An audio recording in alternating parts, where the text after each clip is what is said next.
Good afternoon, everyone, and thank you for joining us today. We're going to let everyone continue to log on and get started in just a couple of minutes.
All right, let's go ahead and get started.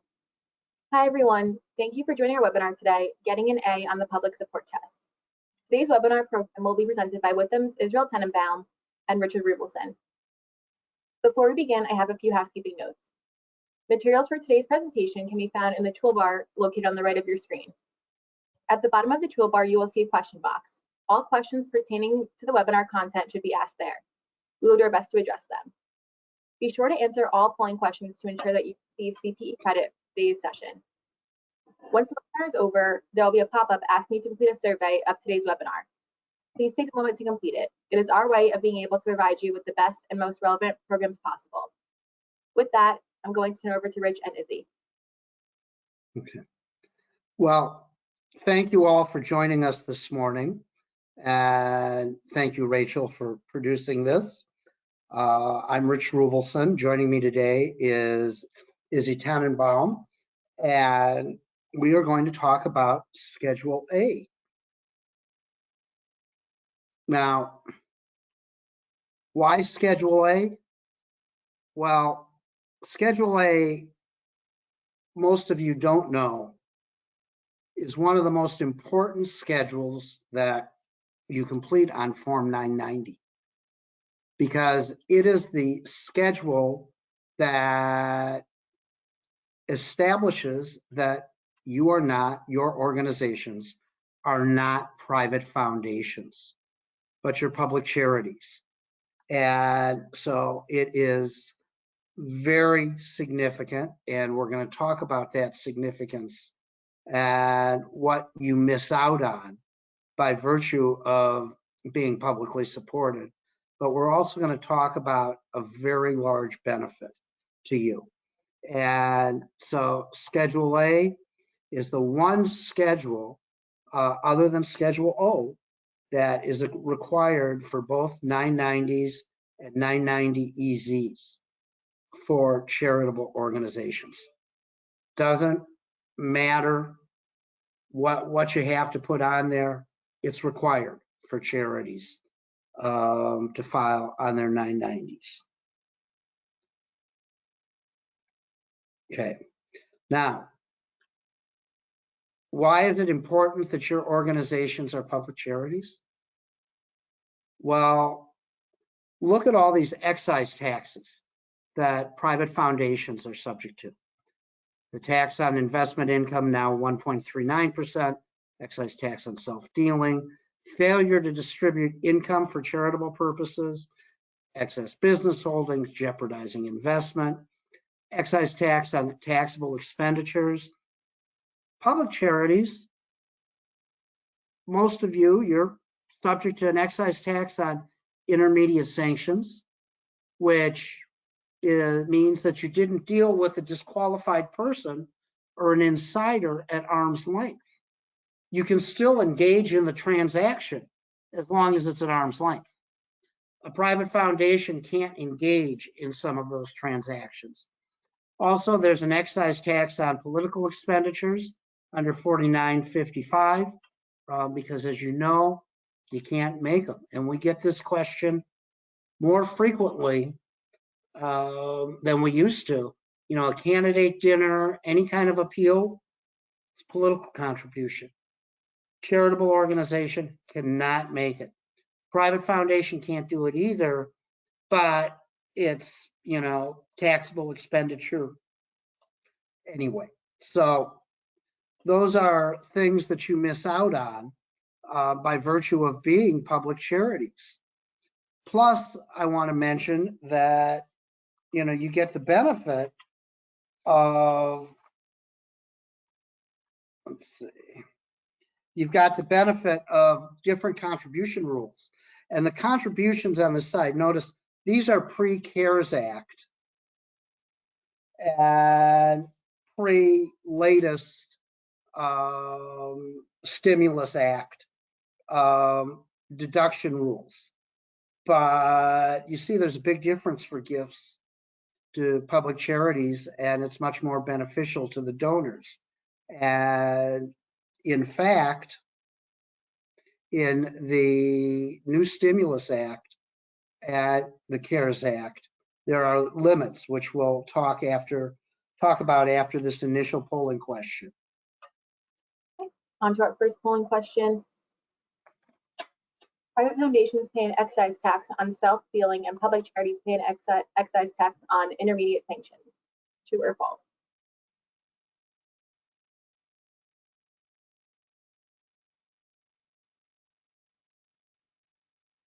Rachel, is the question downloading? I'm seeing it. I'm not seeing any results coming in. Reminder to please vote if it is available to you. There we go. All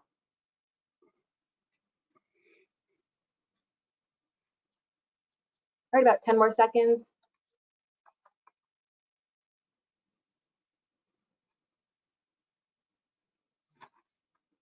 All right, I'm going to close it out, and here are the results. It's like 73% voted true. Okay. Well, the actual answer is false. Trick question.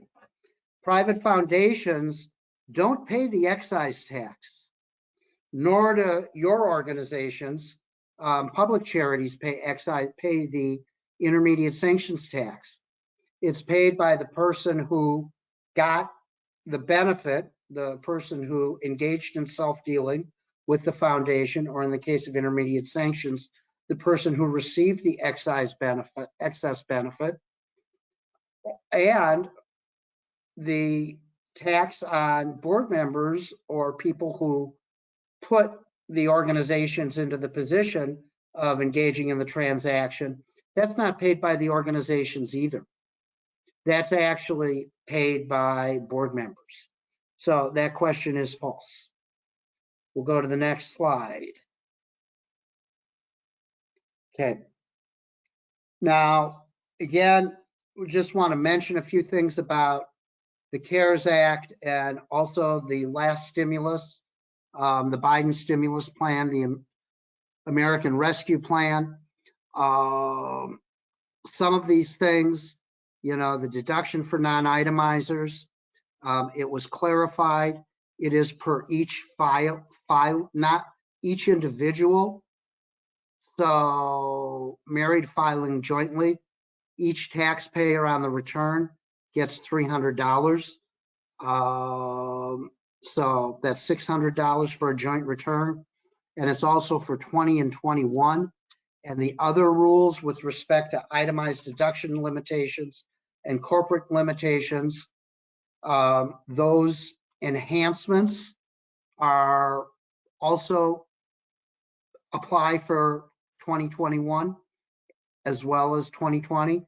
But the difference between private foundations and public charities is that gifts to private foundations don't count for either the non-itemizer deduction or for the enhancements on deductibility. For gifts to private foundations, donor advised funds, and supporting organizations. So most public charities get the benefit of these rules, except for organizations that are solely donor advised funds or organizations that are supporting organizations, which, as we're going to get into in a little while, is an additional type of public charity. With that, I'll turn it over. Yes, thank you very much, Rich. And just, to kind of piggyback on what Rich was saying and make one other point, that 100% limitation is something that is very beneficial for donors, but something that organizations should also make sure that they're educating their donors about, because it's again, the most beneficial time that it's ever been for donors giving these types of contributions. So we see it being talked about a lot on the personal income tax side and the benefit side, but it's important for organizations to talk about this as well, because it's going to be a very attractive benefit to most of their donors. So now that we spoke a little bit about the why of Schedule A, we did want to take a little bit of a look at the what. Now you can see there, this is part 1 of Schedule A, and this is where everyone would indicate under what basis they're qualified as a public charity. And there are essentially 4 different distinctions that we're going to focus on, that being status organizations, organizations that qualify as publicly supported under 509A1, organizations that qualify as publicly supported under 509A2, and what are called supporting organizations. And we'll elaborate on all of these in a little bit. So moving to the next slide, please.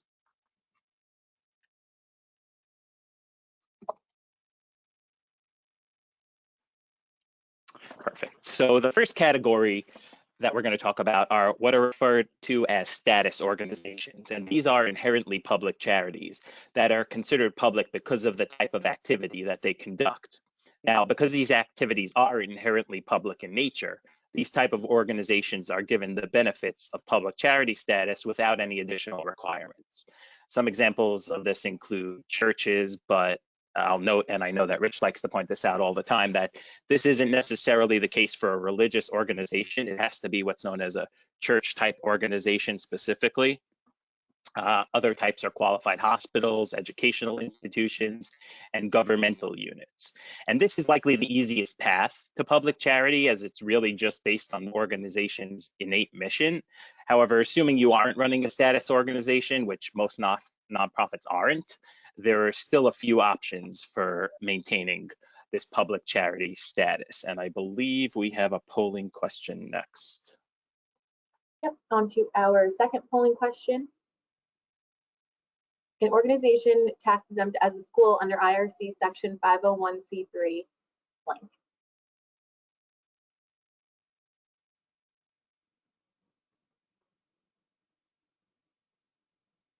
All right, reminder everyone to vote in the polls to get CPE credit.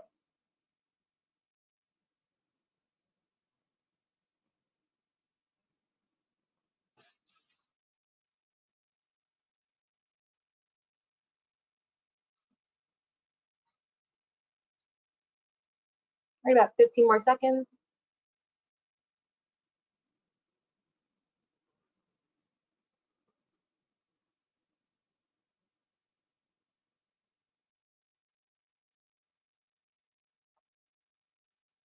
All right, I'm going to go ahead and close it out. And here are the results. Like 52% is above. Yeah, it looks like 41% did get it right. Because it's a school, it is most likely a status organization and will not have to show public support in order to be a public charity. And we'll talk a little bit more about what that means. So the second, and as you'll see, really third way an organization can qualify as a public charity is through meeting a mathematical public support test. There are two different types of public support tests, depending on whether an organization is classified under Section 509A1 or Section 509A2, which we'll talk a little bit about the difference between these two, but on a high level, it's basically based on how they receive most of their income, whether by being primarily supported by gifts, grants, contributions. This would be classified as a 509A1 organization, or by being primarily supported through income earned from conducting activities that further the organization's exempt purpose, and that's as described under IRC Section 509A2. And what these tests do have in common is that they both look at an organization's percentage of public support compared to its total support. However, public support is defined differently between the two tests, and different limitations need to be applied depending on which test is used. But it's important to note that in both tests, we are trying to achieve the same result, which is that there must be more than 33.3% public support. And both of these tests are actually calculating that over a rolling 5-year period. And importantly, and this is something that is very important for organizations to note, and I don't think most really do understand this, that an organization's IRS determination letter doesn't dictate which test the organization has to use and how they have to qualify as a publicly supported charity. And organizations can select either option that qualifies it as publicly supported. And this is something that also can change from year to year, and no approval is required by the IRS for this. So in practice, the best choice may be to select the test that provides the most favorable public support percentage. And if the organization does actually fail under one test, step one at that point would be to check if it qualifies under the other test, which would be sufficient and give you public support percentage, and there would be no issue. So we wanted to take a little bit of a closer look about what actually goes into this calculation and what actually goes into these tests. Moving to the next slide, please. The first of these two tests we're going to talk about is the 509A1 public support test. As mentioned, for an organization to pass, it has to receive at least a third of its revenues as public support, typically grants and donations. Typically grants and donations from either governmental entities or other public charities or other public sources, or from a combination of smaller donations from individuals, private companies, private foundations, and really any other private source. The issue that organizations run into is that only a small portion of each private source donation will actually count toward its total public support, which we'll see in detail shortly. But based on that, it's important to maintain variety in the number of private donors so that an organization can continually meet this test over the course of its existence. And additionally, if an organization cannot actually meet this 1/3 metric, but does receive more than 10% in total support from the public and does satisfy a separate set of facts and circumstances, there is a separate test that falls under Section 509A1 that organizations can use to qualify as publicly supported. And we'll give a little more detail on that 10% facts and circumstances test a little bit later. Now, to actually calculate an organization's public support percentage, you're dividing its public support by its total support. And while this seems relatively simple, it's important to understand what each of these factors are comprised of, as well as the limitations that exist in each. Moving to the next slide, please. So public support is the numerator in our calculation of total support, and this is defined high level as gifts, grants, and contributions. However, the issue that you run into, as mentioned, is that there's a limit to the amount of public support that can be included in the test from any one donor, which are known as excess contributions. While this does get very complex, in short, gifts, grants, and contributions received from donors other than a governmental entity or other publicly supported organizations must be limited over a rolling 5-year period to 2% of total support. So this effectively means that the organization cannot be supported by a small group of donors unless those donors are either government or other public charities.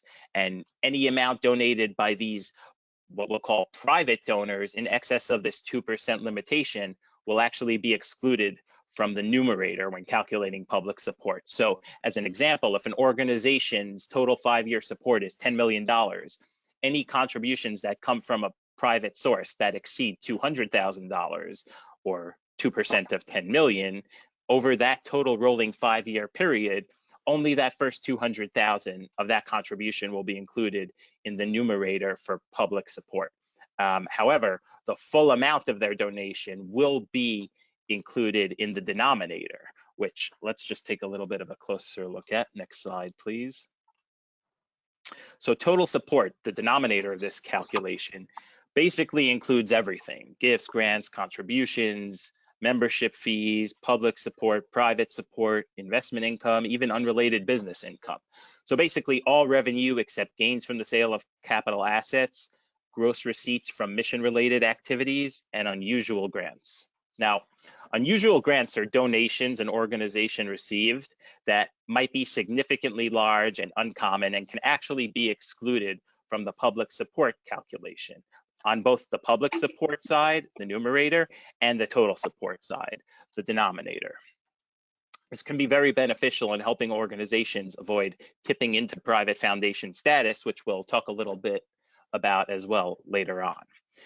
Now, just to expand a bit on this concept, a grant can typically be considered unusual if it meets a few different requirements, and those are: it's a substantial contribution from a disinterested party, so making sure that it's not someone related or an interested party to the organization, attracted by the reason of the publicly supported nature of the organization.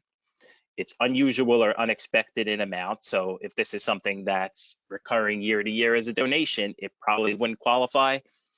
And that the fourth factor being that the donation would, by reason of its large amount, result in the organizations not meeting the public support test. So organizations that receive large or unusual grants should make sure to analyze whether it fits this criteria, because it's really important, as this will have a direct effect on their public support percentage for the next 5 years, since it is a rolling 5-year average. So to the extent it's unusual and can be excluded, that can be very beneficial to an organization who would otherwise be knocked out of public charity status. Next slide, please. We also wanted to talk a little bit about the interrelation between Schedule A and other parts of the Form 990, specifically the statement of revenue. Now, revenues are based on amounts reported on Form 990 Part 8, which is the statement of revenue, and it's important for organizations to make sure that their Schedule A actually reconciles and ties back to their statement of revenue. This is something I often see as an error on Schedule A, and for a sophisticated donor looking at your form and evaluating whether to support your organization, it's the type of small detail that may raise a red flag. So it's important to understand the interrelation between the line items of Schedule A and the statement of revenue, and we will take a look at that in a second. But in addition, I just wanted to mention that you should note as well that donations on non-cash services, so not donation of stock, which is a non-cash donation, but services specifically, so donated time that has value to it, or use of materials or other facilities, would not be included as revenues on Part 8, and therefore would not be included on Schedule A in the public support calculation. However, an exception does apply for donated services and facilities from a governmental unit, which would actually be included. And so we did want to just take a look at the actual form and have a visual of where everything is. But I believe we do have our third polling question first. We do. Okay, on to our third polling question. Pro bono legal services provided by a non-governmental agency are what?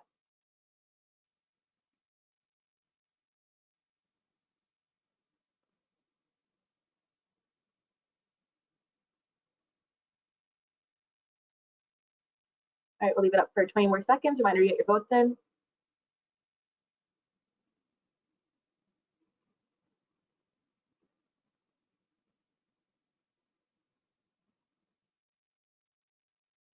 All right, 15 more seconds.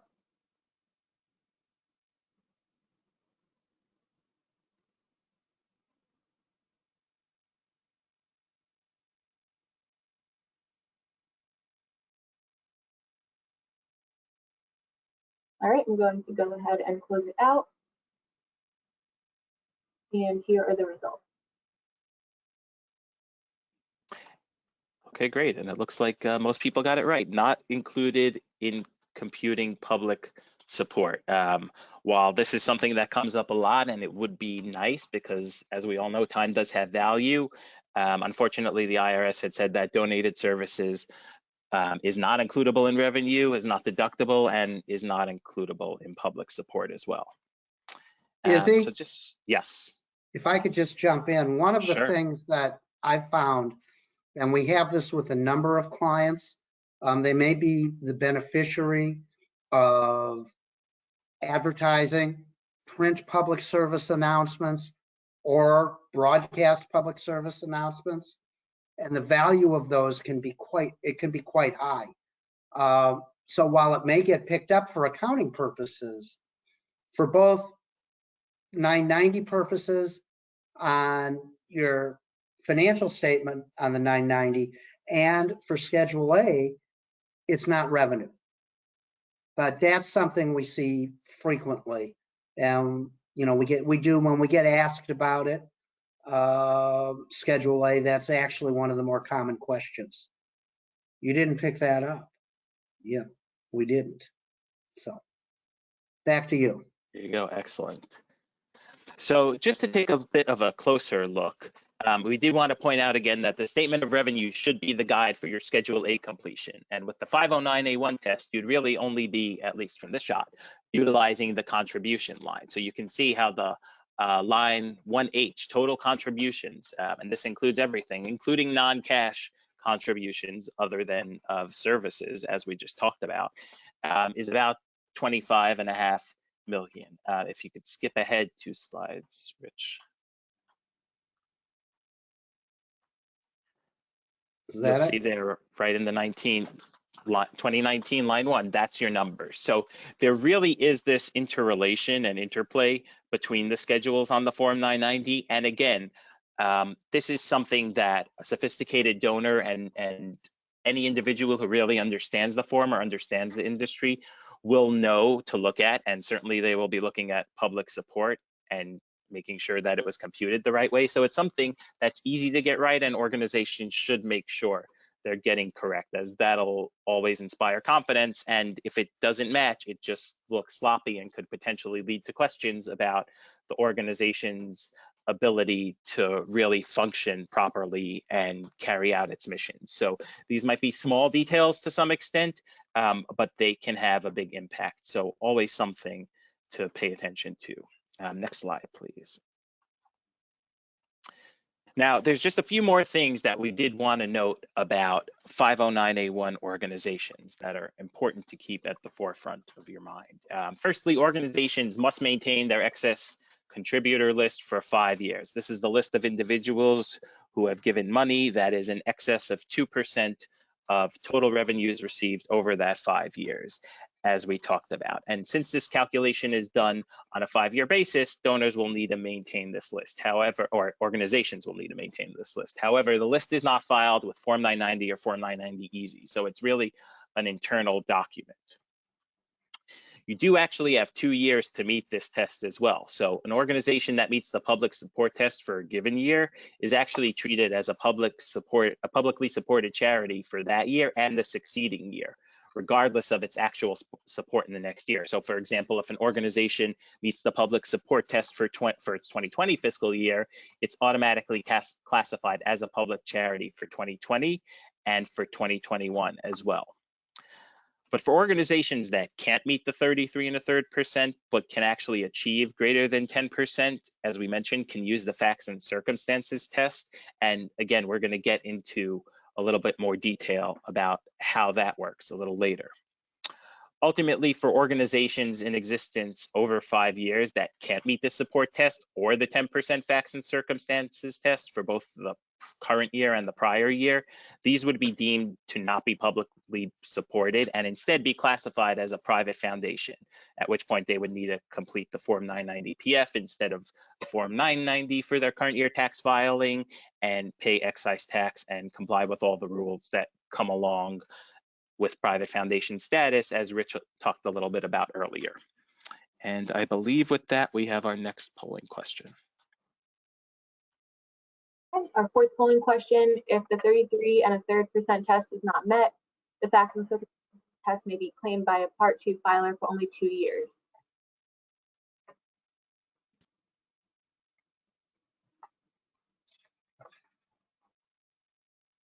Might please cast your vote.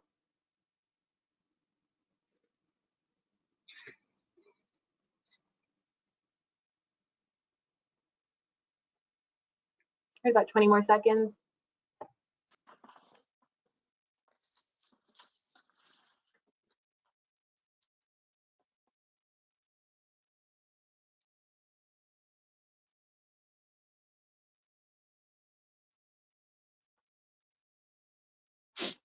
Great, I'm gonna go ahead and close it out.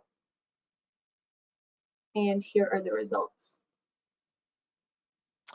So a relatively even split, which makes sense because it really is perhaps. Now, this is something that Rich and I talk about a lot.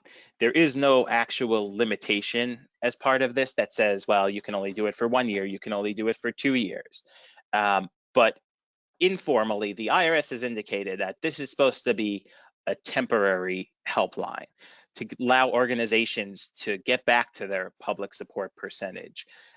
It's not meant to be something that goes on continually. And I have seen, and Rich has seen certainly throughout our careers, many people who are just running with this test year after year, some as long as 20 years. And while it may squeak by and the IRS may not notice it, I do feel that if they would potentially examine that, they would question whether or not this was really a public charity if it had been using the 10% facts and circumstances test for too long. So typically we would say something like 2 to 3 years at most would be appropriate for this. And beyond that, organizations should really consider whether they are and do qualify as public charities for the future. Next slide, please. And finally, just to point out on the actual Schedule A and Section C, that this is where you would report your public support percentage and indicate which year you are relying on in terms of qualifying as a public charity. And with that, I'm going to turn it over to my colleague, Rich, to talk a little bit about the next type of classification of public charity and its test. Okay, thanks, Izzy. And so now we're going to talk about what I like to refer to as the Part 3 test. The Part 2 test being the 509A1 test that is really contributions based, and the Part 3 test being the services test. Now, maybe to give you an idea how to apply, how I think the easy way to think of these two tests, let's just say that I'm sitting at home on any night of the week. I turn on public radio, WGBH, WAMU, any of the public radio stations or public television.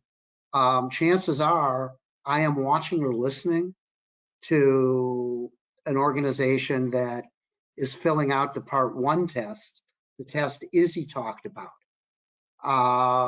That's the Part 2 test, Part 2 of Schedule A. Now, let's just say that I decide to go to a theater, or maybe I decide to go to the AFI movie theater. Instead of seeing a live performance, I might go to the AFI movie theater, which if it was part of AFI, would be generating admissions.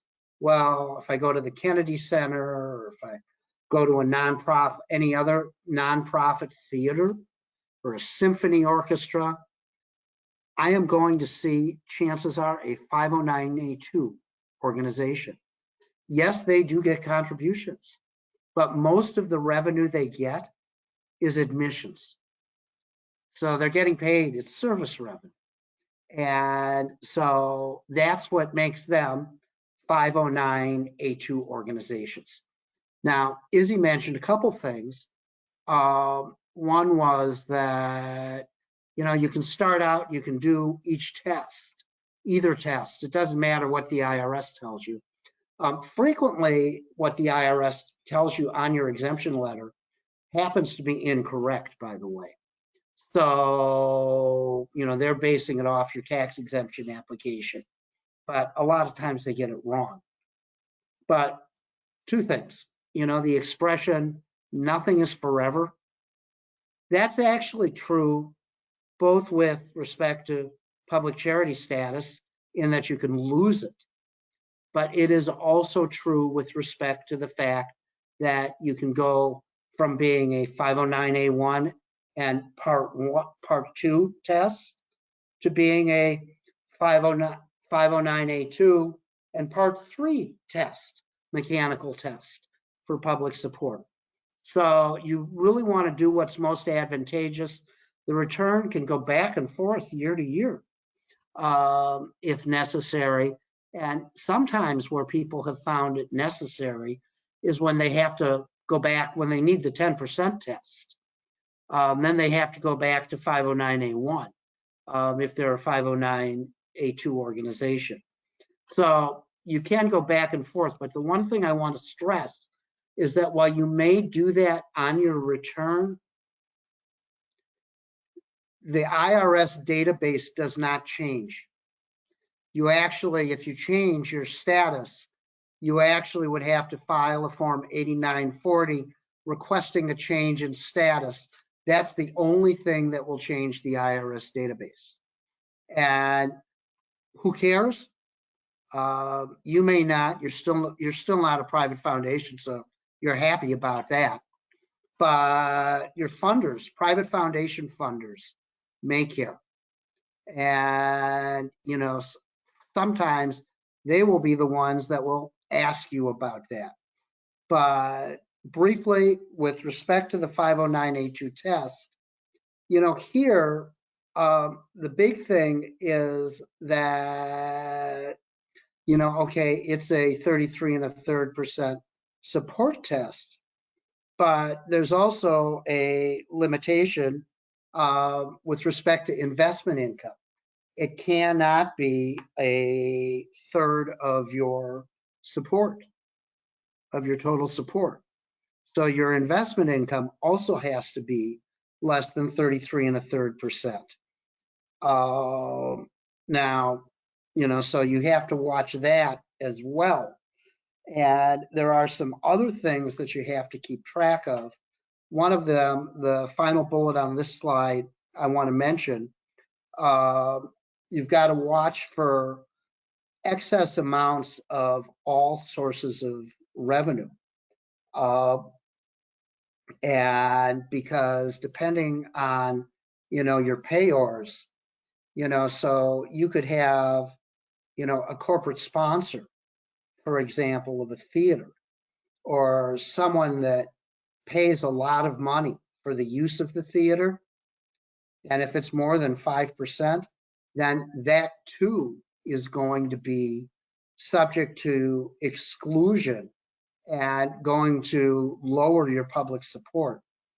There are some other things to take into account and here, but really this percentage of income, and where it becomes important is that if you are an organization that is getting governmental support, and for example, governmental contracts, and frequently those can be for large dollar amounts and be a very significant percentage of your support. Even the government contract money is subject to limitation.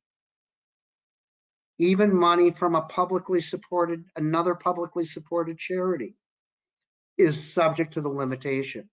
So if a university were paying your organization to conduct a portion of educational activities, that money from the university could throw off your public support test. The other thing here is that any money from disqualified persons is excluded from public support.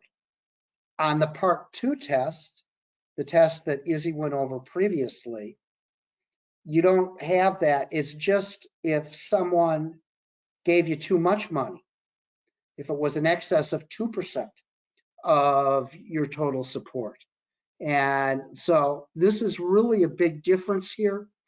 And these rules with regard to what gets thrown out of your public support calculation, these are what cause difficulty for organizations that are publicly supported under 509A2.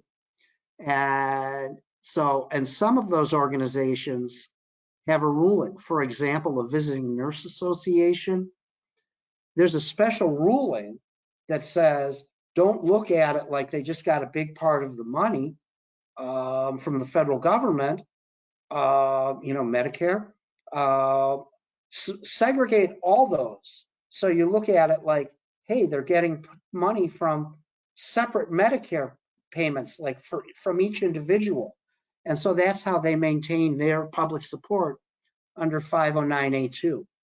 And so there are some rulings like that for some other industries. But where you really want to be careful is with respect to government grants. Okay, I'm not going to go through this, the mechanics, but to highlight what Izzy said, it's a mathematical and a mechanical test. It's a 5-year moving, based on a 5-year moving average, including the last year. And you have to meet the test. But remember, the IRS wants you to be publicly supported. And so if there are problems here, but you can meet the facts and circumstances test, then you're going to go back to being Part 1, 509. You're going to go back to being a 509A1 organization to use the 10% test. Now, the other type thing that is really its own separate course of multiple hours, the final type of publicly supported organization is an organization called a supporting organization. And a supporting organization is an organization that generally supports a public charity. Now, they also, so you've got an organization that supports a private school. It's a separate fundraising organization. And so they're exempt as a public charity, but it says as supporting organizations. And supporting organizations have lots of rules. And you'll see, I'm not going to go through the questions, but you'll see on the pages of Schedule A that we've attached to this, that there are a lot of questions that get asked of supporting organizations. The reason why we do that, or the 990 does that, is because of all these rules and regulations. And briefly, there are 3 types of supporting organizations: Type 1, Type 2, Type 3. The first slide, I think, or the second slide, I mentioned why Roman numerals weren't used. This is a case where they are used. So, but in determining, Type 1, Type 2, Type 3, and the type of organization is based on how much control the supported organization has over the supporting organization. And the reason that they did this and started to enact these rules and ask all these questions about the 990s is that there was a lot of abuse of supporting organizations. People used to basically form a private foundation, but there was enough room in the law was fuzzy enough that they'd say, oh yeah, we're going to support a publicly supported charity, but we don't know when we're going to give them money. We don't know how much we're going to give them. And we have no other relationship other than at some point in time, we're going to give them money. That's what's making us a supporting organization. Well, Congress had enough of that, and in 2006,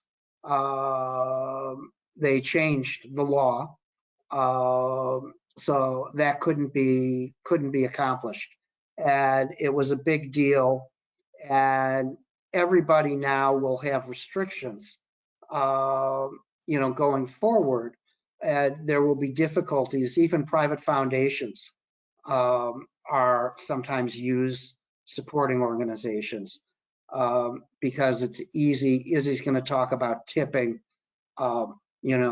It's really easy to, with a large foundation grant, tip a smaller organization into private foundation status. And one of the things that happens is that private foundations work with the charities to form a supporting organization and then make the grant to supporting organizations. So again, what the IRS perceives as abusive, I, as a professional, I'm sure Izzy looks at this as an example of good planning, but it's something that the IRS is looking to curb. Should we go just ask the next polling question? Or should we keep going? Sure, we can do it. Okay. All right. A supporting organization under IRC section 509A3 is not publicly supported. True or false?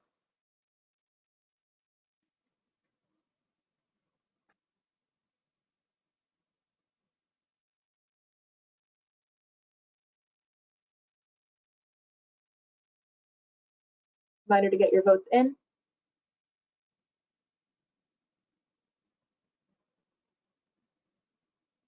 For about 20 more seconds.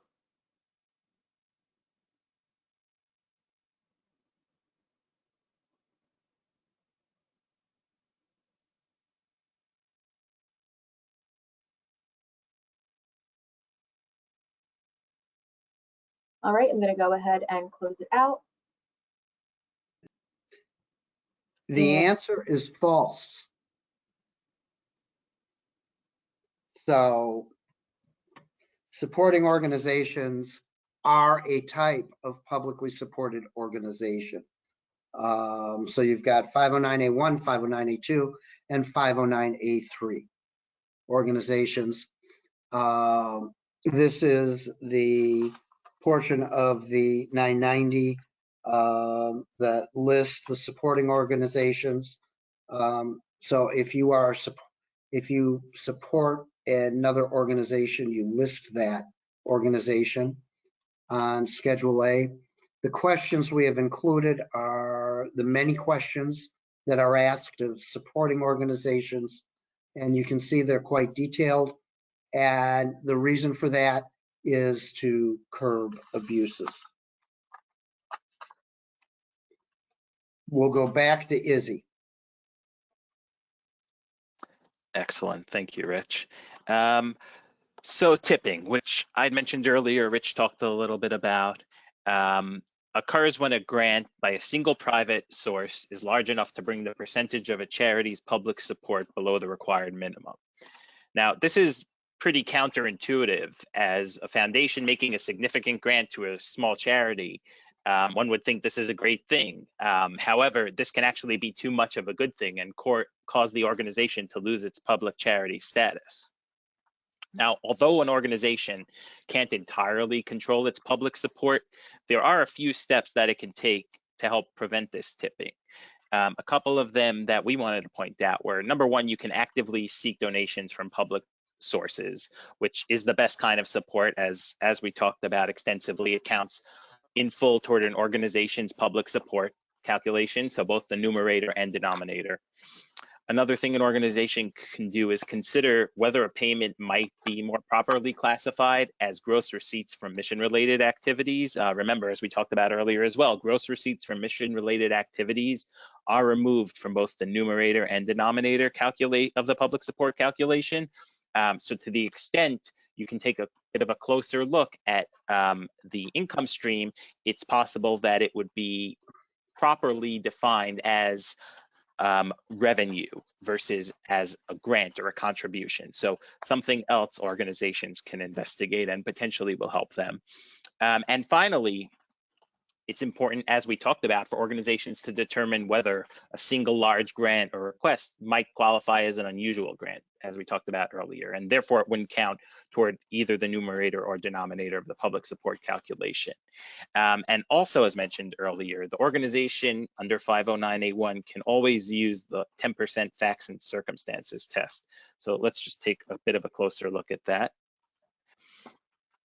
So even if an organization doesn't meet the 33 1/3% public support threshold, it can still qualify as a publicly supported charity if it receives 10% or more of its total support as public support and also satisfies a certain set of facts and circumstances, as we briefly talked about earlier.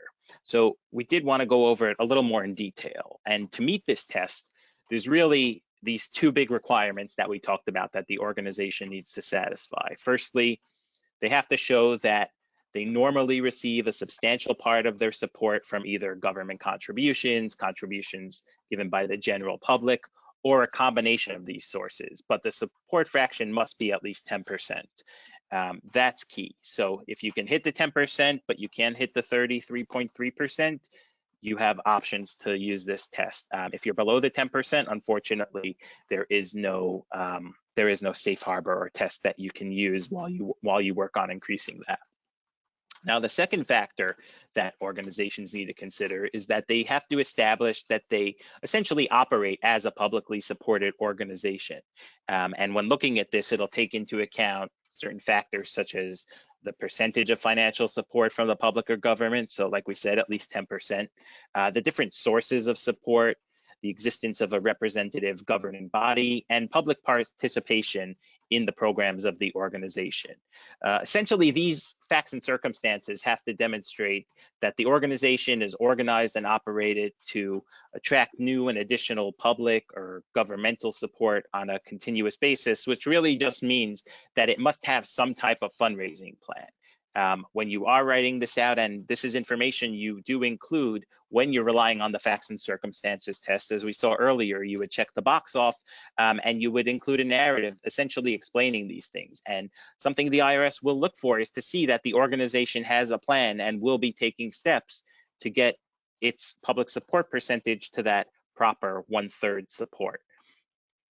And the organization also needs to demonstrate that it's accountable to the general public in other ways, such as by having a diverse board or operating programs for the general public. Really, this is in opposition to simply being an organization that just makes grants. So you want to be able to show that the organization really, although we are not achieving our 33.3 public support percentage, we're getting 10% in public support and are essentially operating in line with how a public charity should operate and checking all those other boxes on the more tangible facts and circumstances side.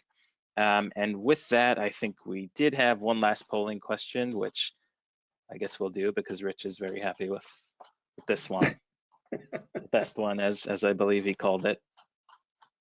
Yeah, so our final polling question, the song The Time of My Life was recorded by Bill Medley and Jennifer Warnes in 1987 and fill in the blank.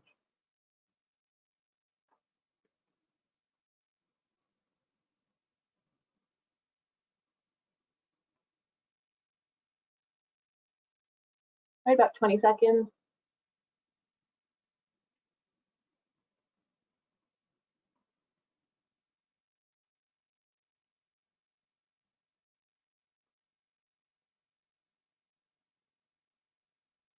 Okay. So we, of course, would like the answer to be both A and B, although we anticipate that's not the case. And we understand that. So A is the best answer for this question. And I think with it's that, we have some additional materials on Schedule B that we included at the end of this course, just sort of to highlight some things. And you're welcome to ask questions about those slides, as well as any of the presentation on Schedule A, what we covered or what we didn't cover, questions you'd like, you can do that right now through the chat, or you, of course, can contact either one of us via email, and we are happy to get back to you. And with that, though, we will say thank you for participating today. And thank you to Rachel as well for doing a great job producing this. So. Great. Thank you both, and thank you everyone. Please remember to take a moment to complete our online survey. Stay safe and have a great day.